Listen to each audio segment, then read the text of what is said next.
Números, en el capítulo 17. Ahí vamos a tener nuestra meditación en lo que he intitulado esta vez la confirmación del sacerdocio aarónico. Como ustedes recordarán, hermanos, hemos estudiado los capítulos anteriores y atrás hubo un problema. A Aarón no lo querían aceptar algunos de la tribu de Leví para que él fuera el sumo sacerdote, aunque Dios era el que lo había nombrado ya, pero es a veces tan admirable la mala conducta del ser humano, que aunque Dios lo nombró a él, había gente que no estaba de acuerdo con él. Y esto es grave del pecado humano, que Dios está diciendo una cosa y el hombre dice otra y se contrapone ante Dios. En el pasaje del capítulo 16 lo que vimos fue lo que hizo el Señor, que a todos los rebeldes, aun que eran príncipes de Israel, a Datán, a Coré, a On, y a los que estaban con ellos, sus familias, se los tragó la tierra, como un milagro del juicio divino contra ellos. Y habíamos visto cómo el pueblo de Israel tuvo que huir y quitarse de ahí cerca.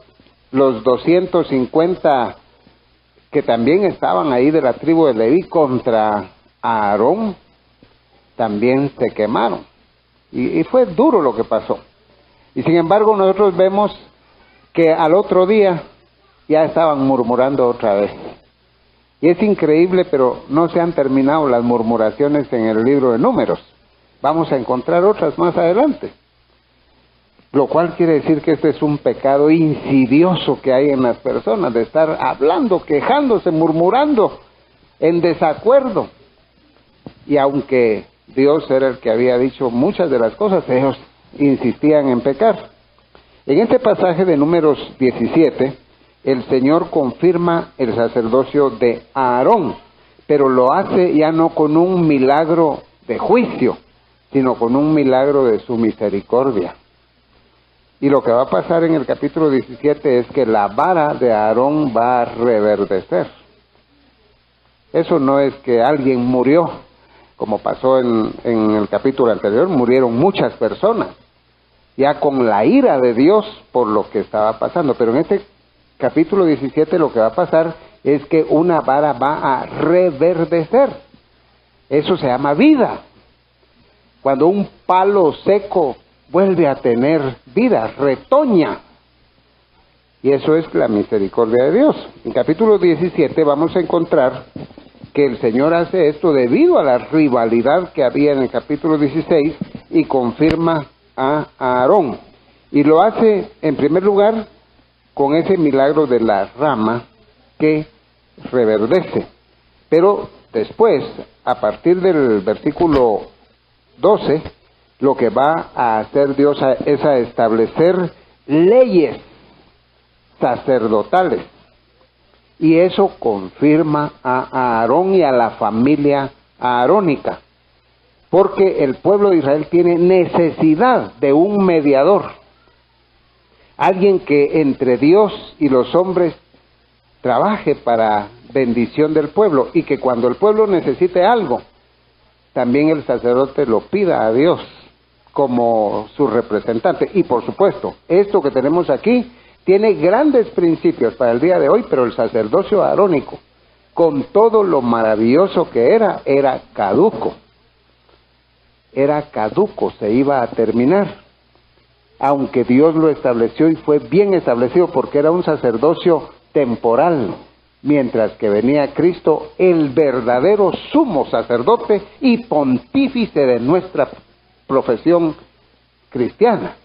La Biblia así le llama a él, el sumo pontífice, porque él es el puente entre Dios y los hombres. La palabra pontífice, eso es lo que significa, puente, es un puente. Así que el Señor Jesús vino, hizo la obra que ya no es figurativa, ya no son sombras como las del Antiguo Testamento. Y Él hizo una obra perfecta y la verdadera obra de salvación. Y Él es sumo sacerdote nuestro, según ya no el orden aarónico, sino según el orden de Melquisedec, que dura para toda la eternidad, por el cual también cada uno de los que creemos en él somos sacerdotes, hombres y mujeres. Tenemos un sacerdocio. Ya no necesitamos más que de Cristo para poder relacionarnos directamente con Dios. Pero aquí Dios puso ese sacerdocio porque todavía no había venido Cristo. Y en ese sacerdocio hay una multitud de lecciones para nuestra vida espiritual en el día de hoy, que vamos a considerar, pero después de orar. Oremos. Padre, te damos gracias, Señor, por las bendiciones que nos das en tu palabra. Gracias porque esa palabra tiene todo lo que tú quieres que sepamos nosotros. Y Señor, aun cuando vemos al pueblo de Israel murmurando, quejándose, Señor, pedimos que quites de nosotros esa actitud si la tenemos en nuestro corazón. Que no nos quejemos, que no murmuremos, Señor, sino que busquemos obedecerte a ti y el engrandecimiento de la obra que nos has entregado. Ayúdanos a vivir como a ti te agrada y que comprendamos, Señor, muchas cosas que a veces no las sabemos, pero queremos pedirte que abras nuestro entendimiento para que tengamos una vida que verdaderamente te agrade a ti. Nos ponemos en tus manos y pedimos la iluminación de tu Espíritu en el nombre del Señor Jesús. Amén. Veamos entonces lo que ocurrió aquí. Ya hemos comentado y el contexto es que al final, después de lo que ocurrió con el juicio contra los que habían hablado contra Aarón y que querían ponerse ellos en el liderazgo, Dios los castigó quitándoles la vida. Pero el pueblo de Israel todavía murmuró al otro día. Eso lo podemos ver en Números 16:41. Ahí dice que el pueblo murmuró a pesar de lo que habían visto un día antes. Pero para que ellos se dieran cuenta de que Aarón sí era el siervo de Dios, ocurrió lo que dice el versículo 42, en 16:42. Y aconteció que cuando se juntó la congregación contra Moisés y contra Aarón, miraron hacia el tabernáculo de reunión y aquí la nube lo había cubierto. Se vio la gloria de Dios ahí. Y apareció la gloria de Jehová. Y vinieron Moisés y Aarón delante del tabernáculo de reunión. Y Jehová habló a Moisés diciendo, apartaos y los consumiré en un momento. Y fíjense que por eso leímos este pasaje, porque ya la gente estaba murmurando otra vez. Y dijo Dios, los voy a consumir. Eso se los había dicho atrás. Pero en todos los casos anteriores, el que intercedía por ellos era Moisés. Y Moisés era el que decía, no Señor, no, sino intercedía y detenía el castigo de Dios. Pero aquí ya no fue Moisés el que intercedió, sino que fue Aarón. Y entonces, en el versículo 46, dijo Moisés a Aarón, toma el incensario y pon el fuego del altar y sobre él pon incienso, y pronto a la congregación ve y haz expiación por ellos. Ya no es Moisés el que intercede, sino lo que le pide es que Aarón vaya e interceda por ellos. Moisés había visto lo que había hecho aquella gente en contra de Aarón y de él, y que lo que querían era tomar el sacerdocio en sus manos, y el sumo sacerdote era Aarón. Entonces Moisés, aunque él podía interceder por el pueblo, no lo hizo él, sino puso a su hermano, a Aarón, que era el líder en el sacerdocio, para que quemara incienso. Entonces, noten ustedes aquí en el versículo 48, dice, y se puso entre los muertos y los vivos, y cesó la mortandad. Se puso a Aarón entre los muertos y los vivos y cesó la mortandad. Y este texto lo que nos presenta es esa intercesión que hace Aarón. Pero él dice que se puso entre los muertos y los vivos y cesó la mortandad. Es que ese es un punto muy importante. esa situación que se dio ahí es porque él se pone a interceder y hace exactamente lo que Cristo hace, que se pone entre los muertos y los vivos. Y eso fue lo que detuvo la mortandad. También Cristo se puso entre los muertos y los vivos ya en la realidad eterna. Y el Señor detuvo también la mortandad, pero no una mortandad física, sino la muerte eterna la detuvo el Señor. Ahora, ese versículo es muy importante porque nos presenta el trabajo de Aarón como sumo sacerdote tipo de Cristo. En el versículo, con eso pasamos al capítulo 17. Luego habló Jehová a Moisés diciendo: habla a los hijos de Israel y toma de ellos una vara por cada casa de los padres, de todos los príncipes de ellos, 12 varas conforme a las casas de sus padres. Y aquí lo que Dios está pidiendo es que de cada una de las 12 tribus se ponga una de las varas. Los judíos, como ellos tenían una tradición pastoril, ellos todos usaban vara y la hacían cabalmente de almendro. Pero esas varas, por supuesto, al cortarlas de los árboles, inmediatamente todavía tenían vida, todavía tenían hojas y todo eso. Pero ellos le quitaban la corteza, la secaban y la volvían un palo seco.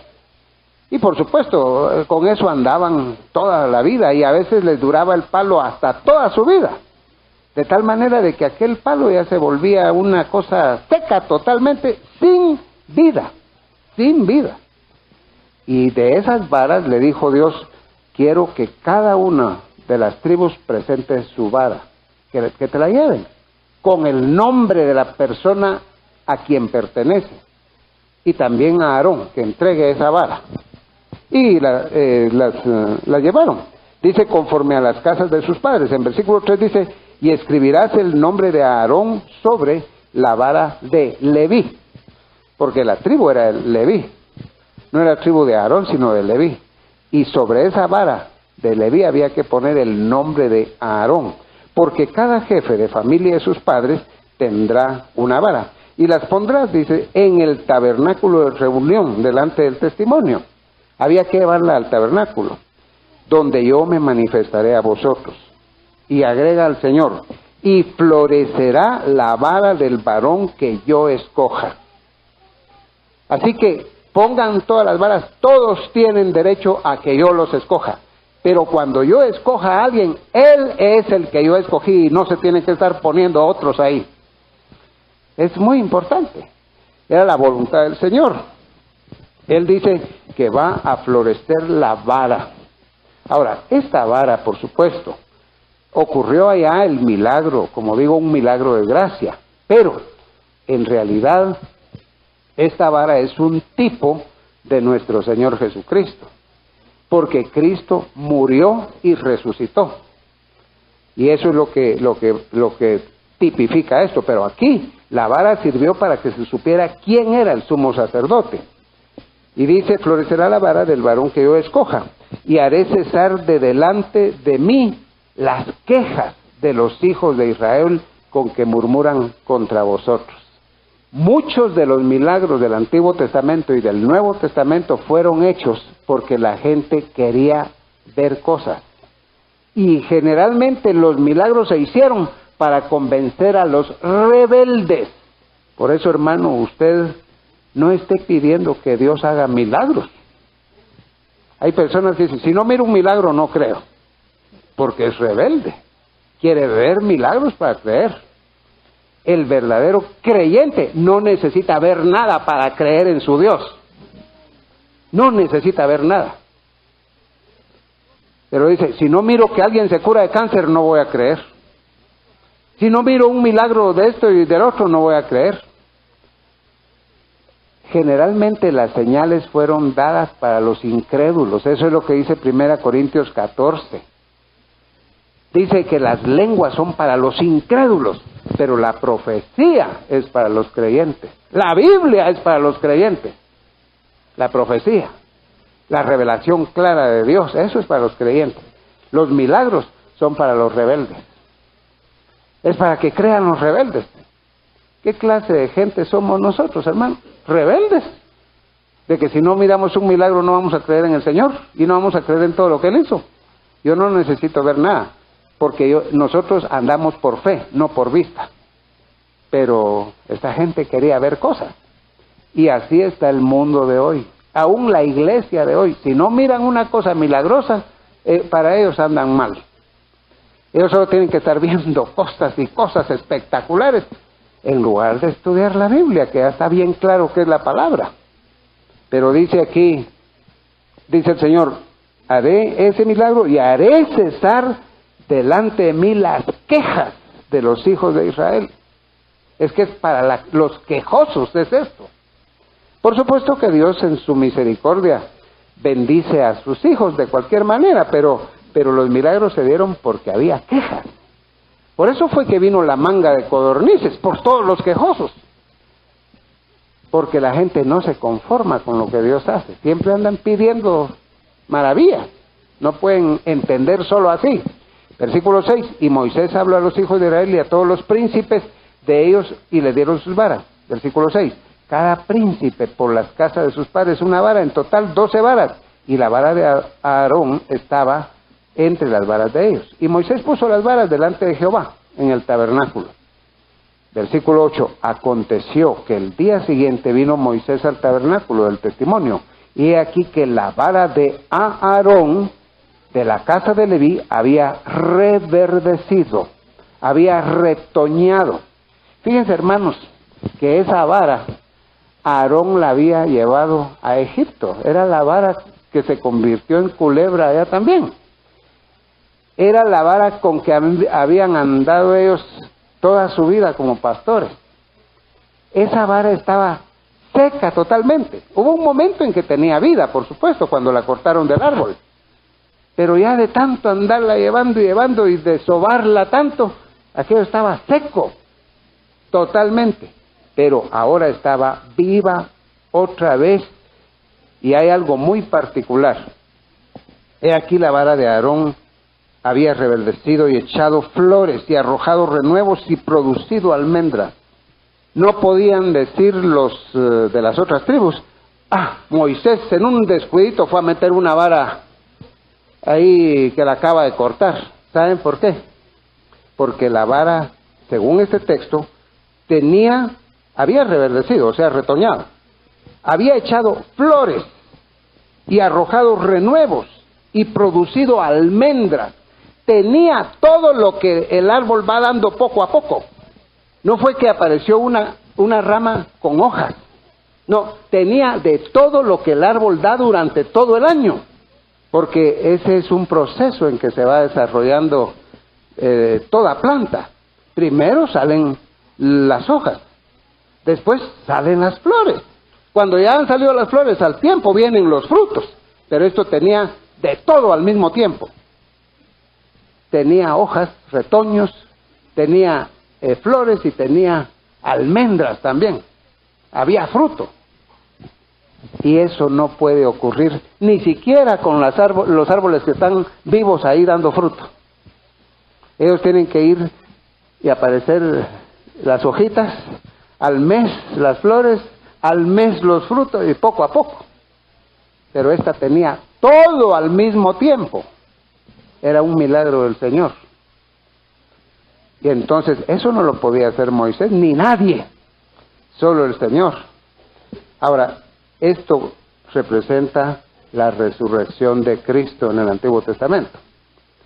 Una rama que había tenido vida, que le habían quitado la vida hasta volverlo un palo seco, de donde ya no se espera nada, hermanos. Si alguien corta un árbol y fabrica una mesa, no espera que de la mesa salgan hojas y salgan frutos y salga de todo eso, ya está muerto. Y aquella vara reverdeció, con todo al mismo tiempo. Un gran milagro de Dios. Y esto lo que representa es a Cristo. En el tipo, pues. Porque Cristo verdaderamente murió en la cruz. Y fue sepultado. Por eso es que la Biblia incluye la sepultura de Jesús como parte del Evangelio. porque fue real su muerte, para que también podamos decir que es real su resurrección. Por eso es que la Biblia presenta, y desde el Antiguo Testamento está dicho aquí, que Dios es un Dios de vida, y por lo tanto puede dar vida. Él es vida en sí mismo y puede dar vida. Y Cristo, su Hijo, por supuesto, verdaderamente murió, fue sepultado y resucitó. Todas las religiones de todo el mundo, las religiones mundiales. A veces la gente dice, pero ahí hay tantos millones de hindúes, tantos millones de musulmanes, tantos millones de... Pero el único de todos los fundadores de religiones que dicen que resucitó es Jesucristo. Ahí estaban las demás varas, pero se quedaron secas. Solo la vara de Aarón resucitó, reverdeció, tuvo flores, tuvo todo lo que tuvo esta vara, porque era un tipo de la resurrección de nuestro Señor Jesucristo. Y dice en el versículo 8, en el 9, entonces sacó Moisés todas las varas de delante de Jehová a todos los hijos de Israel, y ellos lo vieron, y tomaron cada uno su vara. Ya se fueron conformes.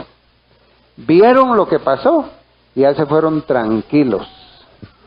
Ya no iban a molestar a Aarón si él era el escogido o si no era el escogido. Ya estaba evidenciado por Dios con algo que no se puede hacer todos los días. Era un milagro. Y por eso la palabra de Dios aquí presenta eso. Ahora, y Jehová dijo a Moisés, vuelve la vara de Aarón delante del testimonio, para que se guarde por señal a los hijos rebeldes. Esa vara ya no se la devuelvas a Aarón, llévatela para el tabernáculo. Y allí adentro del arca del pacto va a permanecer esa vara. Ahí va a estar guardada. Y cuando pasen 100 años y 200 años y Aarón ya no esté aquí, y pasen 500 o 1000 años, ahí estará guardada la vara en recuerdo de que un día la gente no quería aceptar el sacerdocio arónico.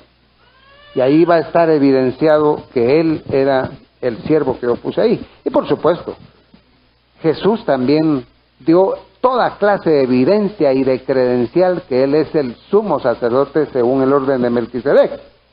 Bueno, así fue el milagro de la gracia del Señor. Pero, para que el pueblo de Israel todavía respetara más a Aarón y a los sacerdotes, dio lo que empieza en el versículo 12. Entonces los hijos de Israel hablaron a Moisés diciendo, he aquí nosotros somos muertos, perdidos somos, todos nosotros somos perdidos. Reconocieron de que ellos no eran los encargados del sacerdocio. Cualquiera que se acercare, dicen ellos mismos, el que viniera al tabernáculo de Jehová morirá. ¿Acabaremos por perecer todos? Porque ya atrás había matado Jehová a otros que querían ser sacerdotes sin que él los escogiera. Pero entonces la respuesta a esta pregunta, ¿acabaremos por perecer todos?, es lo que encontramos en los siguientes capítulos, donde se ve que Dios da leyes del sacerdocio para que la gente se acerque a Dios, pero por medio de Aarón y su familia. Hermanos, es indispensable para relacionarnos con Dios un mediador. Es indispensable. Y en el Antiguo Testamento era Aarón y su familia. Pero hoy tenemos un sumo sacerdote hecho más sublime que los cielos, dice la carta a los Hebreos, el Señor Jesucristo. Él es nuestro sumo sacerdote y Pablo afirma categóricamente, porque hay un solo Dios y un solo mediador entre Dios y los hombres, Jesucristo hombre, el cual se dio a sí mismo por nosotros. Hermanos, hay un solo Dios y un solo mediador. Dios no tiene más mediadores que el Señor Jesucristo. De ninguna índole. No hay otro mediador. Jesús dijo, yo soy el camino y nadie viene al Padre sino por mí. No hay otra manera de acercarse a Dios. Solo Jesucristo. Por eso Él dice, yo soy el camino, no un camino, sino el camino. Y si alguien quiere de verdad tener una verdadera y dulce comunión con Dios, No hay otra manera sino confiando en el Señor Jesús. No hay otra manera.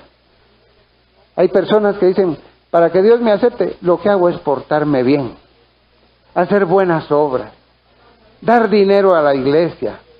Todo eso no le va a servir para nada. Jesús dijo, yo soy el camino, y no hay otra manera. Y Pablo dice, porque hay un Dios y un solo mediador entre Dios y los hombres. Así que, cuando nosotros miramos en el capítulo 18, se dan leyes del sacerdocio para que la gente pueda acercarse a Dios, pero a través de Aarón en el Antiguo Testamento. Tipo de Cristo. Aquí a donde se acercaban era al tabernáculo. Y esa era la manera de acercarse a Dios. Pero hoy nosotros tenemos acceso directamente hasta el trono del mismo Padre Celestial por medio de la sangre del Señor Jesús. Todas las veces que usted quiera hablarle a Dios, si usted va amparado por la sangre de Cristo y en el nombre de Él, usted tiene acceso a Dios. Porque usted es sacerdote del Señor también. Nosotros somos un real sacerdocio, nación santa, pueblo adquirido por Dios. Eso somos. Y por medio del Señor Jesús tenemos acceso directo al mismo trono de la gracia de Dios. Un trono que es un trono de justicia y de ley, que para nosotros se ha convertido en un trono de gracia y de favor. Así que eso es lo que dice el Señor. Ahora, miremos aquí algunos de los detalles de estas leyes. En Números 18, Jehová dijo a Aarón, ahora le habla a Aarón, tú y tus hijos y la casa de tu padre contigo, llevaréis el pecado del santuario, y tú y tus hijos contigo llevaréis el pecado de vuestro sacerdocio. ¡Ay! La cosa empieza negativamente. ¡Qué bendición! Pero empieza hablando duro Dios. Le dice, Aarón, tú y tus hijos van a llevar el pecado. Si alguien profana el tabernáculo, si alguien profana el templo, quienes tienen que estar ahí para defender y evitar que se profane, son ustedes. Porque si ustedes permiten profanaciones ahí, no voy a castigar a los otros. A ustedes los voy a castigar. Ustedes tienen que estar ahí para parar a cualquiera que quiera profanar. Esto es grave. Porque cuando nos ponemos a ver esto en la época moderna, si uno está al frente de una iglesia, uno tiene que ser el que pare todo aquello que sea una profanación. Y en las iglesias hoy, hasta con la música han profanado la obra del Señor. Y han metido lo que se les da la gana y lo que los complace, y no hay quien los pare. Si quieren bailar en las iglesias, que bailen. Si quieren meter cualquier cosa ahí que no es verdaderamente, decentemente y con orden, como dice la Biblia, que lo hagan. La cosa es que no se vaya la gente de las iglesias. No, hermanos, no debemos dejar que se profane la obra del Señor. Y dice, vosotros vais a llevar el pecado, dice Dios. Versículo 2, y a tus hermanos también, la tribu de Leví, porque fíjense que a pesar que todos eran levitas, hacía distinción entre sacerdotes y levitas. Levita era un rango alto, el sacerdocio es el rango más alto, y el levita puede llegar a ser sacerdote, pero se le categoriza como levita en cierto momento. Y ni los levitas podían hacer todo en el tabernáculo. Le dice, a tus hermanos de la tribu de Leví, de la tribu de tu padre, haz que se acerquen a ti y se junten contigo y te servirán, y tú y tus hijos contigo serviréis. Versículo 3, guardarán lo que tú ordenes y el cargo de todo el tabernáculo, mas no se acercarán a los utensilios santos ni al altar, para que no mueran ellos también, a pesar de ser levitas. Porque no es lo mismo ser sacerdote que levita. Entonces, ¿qué vemos aquí en la Biblia? Vemos orden. Vemos orden. En primer lugar, a Aarón, dice, él es el sumo sacerdote, la vara reverdeció. Ya no molesten, por favor, a Aarón. Ya no tienen que molestar, es orden de Dios. Pero después todavía dice, hay leyes para que la gente se acerque. Y todo esto es en el Antiguo Testamento. Versículo 5, y tendréis cuidado del santuario y cuidado del altar, para que no venga más ira sobre los hijos de Israel. Ahora, en el versículo 7, mas tú y tus hijos contigo guardaréis vuestro sacerdocio en todo lo relacionado con el altar y del velo adentro. O sea, hay cierto punto donde la gente ya no puede llegar, pero de velo adentro, solo ustedes pueden entrar, los sacerdotes. Y ministraréis, de ahí punto. Y ministraréis. No dice el Señor, y gobernaréis, sino ministraréis. Porque los que están aquí son ministros de Dios, son sirvientes de Dios. No dice gobernaréis. Hermanos, por eso es que es tan difícil de entender el papel de un pastor en la iglesia o de un anciano. Porque los ancianos no gobiernan las iglesias, cuidan las iglesias. Yo puedo gobernar mi casa, pero debo cuidar la iglesia. Aquí en la iglesia, a pesar de la autoridad, porque el pastor tiene una autoridad de tipo netamente espiritual, no es una autoridad judicial, coercitiva, que yo pueda obligar al hermano a hacer lo que yo diga. Eso no se puede. Si una pareja de hermanos, por ejemplo, se quieren divorciar, yo digo, usted no se me divorcia porque yo no quiero. ¿Cómo va a ser? Si no quiere su vida. O si hablamos de diezmos, usted me tiene que traer los diezmos. Y si no, lo meto a la cárcel. No se puede. Aquí dice, y ministraréis. Seréis sirvientes de Dios, no caciques de una iglesia. Y eso es lo que no entiende mucha gente con la palabra de Dios.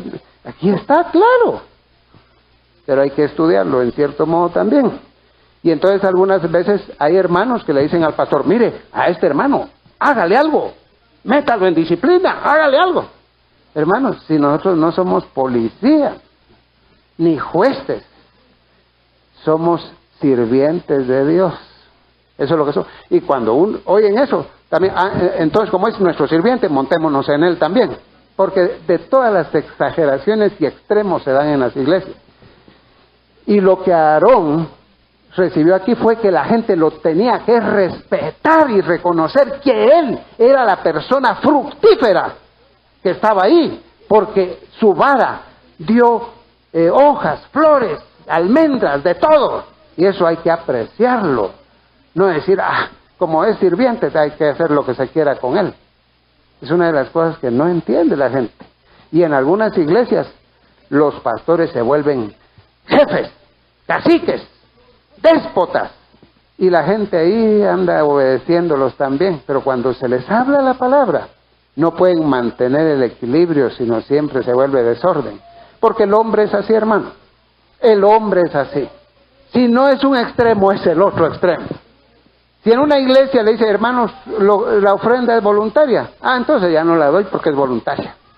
En cambio, en otros lados les imponen que si no dan el diezmo, Dios los va a castigar y les va a hacer eso y les va a deshacer.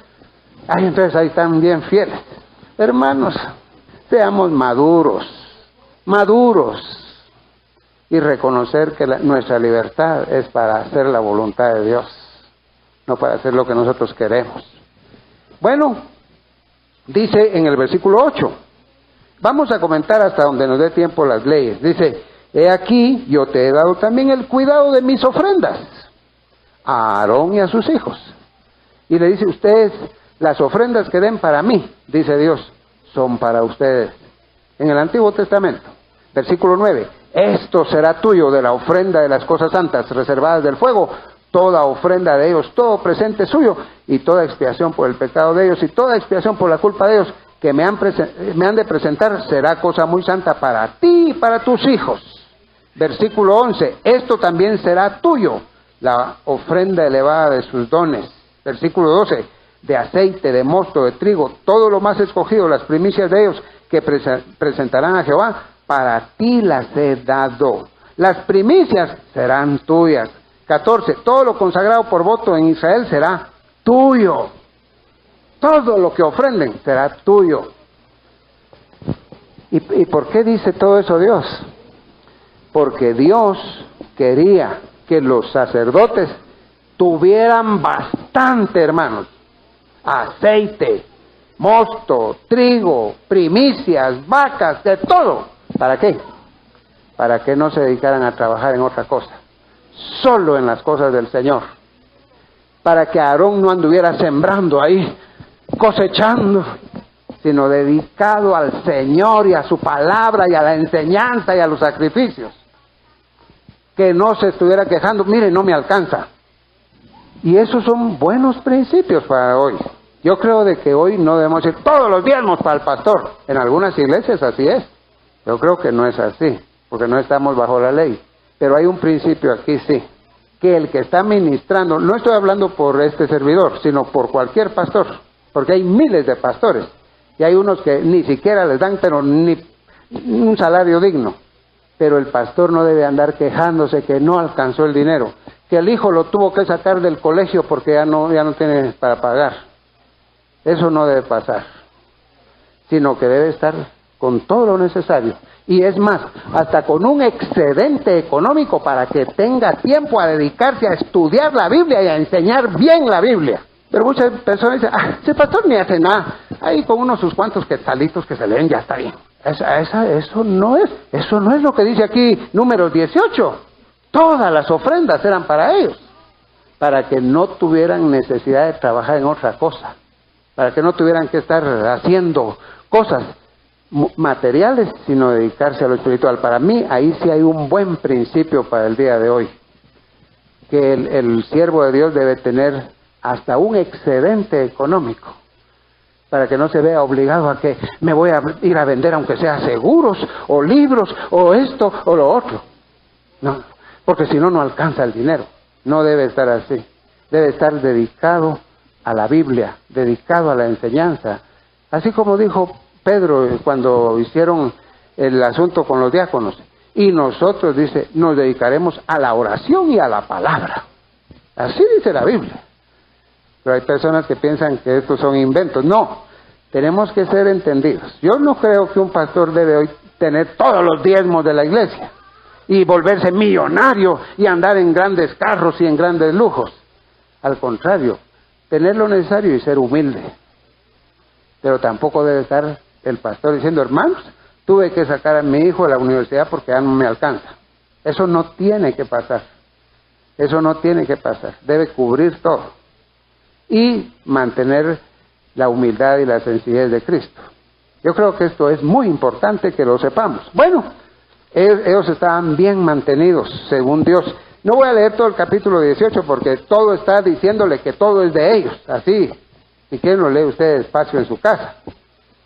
Pero la última cosa la tenemos aquí en el capítulo 19.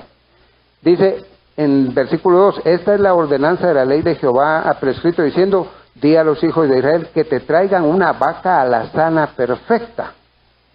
Y en el versículo 5 dice que el sumo sacerdote hará quemar la vaca ante sus ojos, su cuero, su carne, su sangre, su estiércol, todo, la quemará toda, la volverá cenizas. Y en el versículo 9 dice, y un hombre limpio, un sacerdote por supuesto, recogerá las cenizas de la vaca y las guardará. Les he leído así rápido, porque lo que se está haciendo aquí es que ellos tienen que matar una vaca, guardar las cenizas, y todo eso pues es un gran ritual. Las cenizas guardadas lo que representan es la permanencia del valor de la obra de Cristo a nuestro favor, porque se guardan las cenizas, y si dentro de una semana una persona se contamina de algún pecado, se saca un poco de esas cenizas, se revuelve con un agua que ellos hacían también, y se purifica a la persona. Si a los 6 meses vuelve a pasar, las mismas cenizas se vuelven a usar. Si a los 11 meses vuelve a pasar, todavía las cenizas sirven para eso. Hasta el año hay que quemar otra vaca y empezar otra vez el proceso. Porque con esto se representaba de que lo que Cristo hizo en la cruz nos salva a nosotros en el día de hoy. pero el valor de su sangre y de su sacrificio vale todo el resto de nuestra vida. Si usted ha creído en Jesús como su Salvador, usted tiene salvación, pero usted sigue pecando y necesita purificación, limpieza, y la sangre de Cristo le sigue limpiando de todo pecado hasta que usted se vaya de este planeta a la patria celestial. ¿Y todo esto quién lo tenía que hacer? A Aarón y su familia. ¿Para qué? Para que el pueblo de Israel dependiera de ellos y los respetara. Hoy nosotros no tenemos ese sacerdocio, sino tenemos el sacerdocio de Cristo. Pero los principios siguen vigentes, hermanos. Esas cosas buenas que se ven en el Antiguo Testamento, tenemos que vivirlas nosotros en el día de hoy también. Y debemos respetar las cosas de Dios. No debemos decir, a nosotros hacemos lo que se nos da la gana aquí porque somos democráticos.